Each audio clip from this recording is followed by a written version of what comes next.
Candi Tikus adalah sebuah peninggalan dari kerajaan yang bercorak Hindu yang terletak di Kompleks Trowulan, tepatnya di Duku Dinuk, Desa Temon, Kecamatan Trowulan, Kabupaten Mojokerto, Jawa Timur.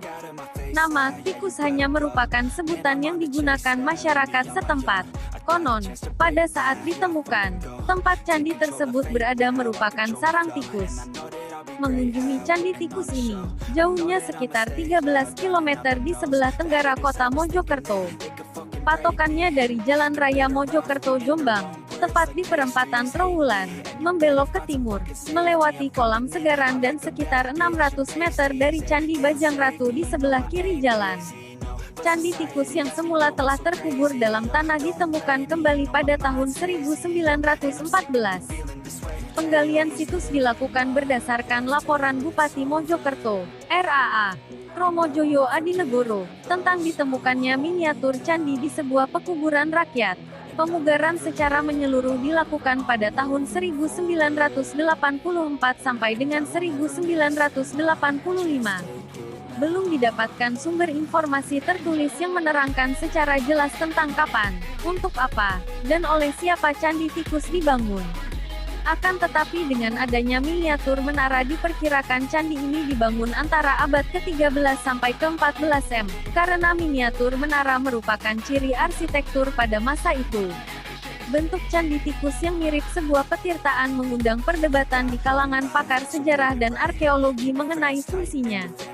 Sebagian pakar berpendapat bahwa candi ini merupakan petirtaan, tempat pemandian keluarga raja, tetapi sebagian pakar yang lain berpendapat bahwa bangunan tersebut merupakan tempat penampungan dan penyaluran air untuk keperluan penduduk Trowulan.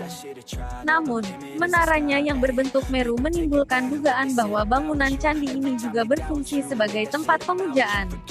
Bangunan Candi Tikus menyerupai sebuah petirtaan berupa sebuah kolam dengan beberapa bangunan di dalamnya. Hampir seluruh bangunan berbentuk persegi 4 dengan ukuran 29,5 meter x 28,25 meter ini terbuat dari batu bata merah. Yang menarik adalah letaknya yang lebih rendah sekitar 3,5 meter dari permukaan tanah sekitarnya.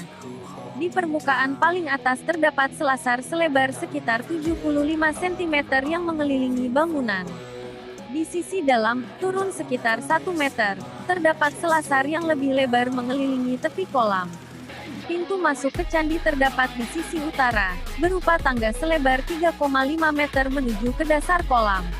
Di kiri dan kanan kaki tangga terdapat kolam berbentuk persegi 4 yang berukuran 3,5 meter x 2 meter dengan kedalaman 1,5 meter.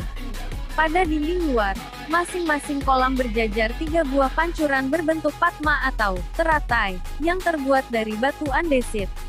Tepat menghadap ke anak tangga, agak masuk ke sisi selatan, terdapat sebuah bangunan persegi 4 dengan ukuran 7,65 meter x 7,65 meter. Di atas bangunan ini terdapat sebuah menara, setinggi sekitar 2 meter dengan atap berbentuk meru dengan puncak datar.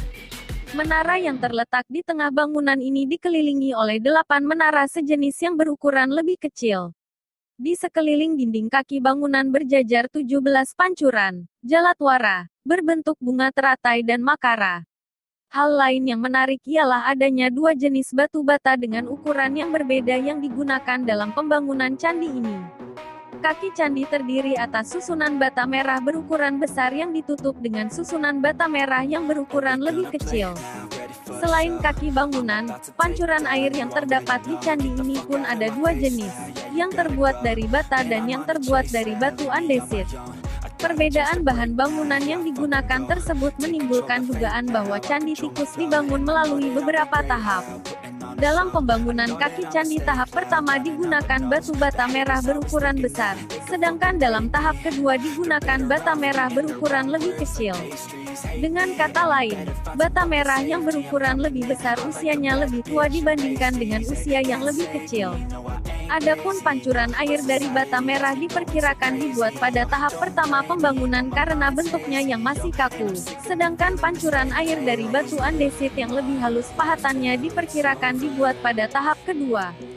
Walaupun demikian, tidak diketahui secara pasti kapan kedua tahap pembangunan tersebut dilaksanakan.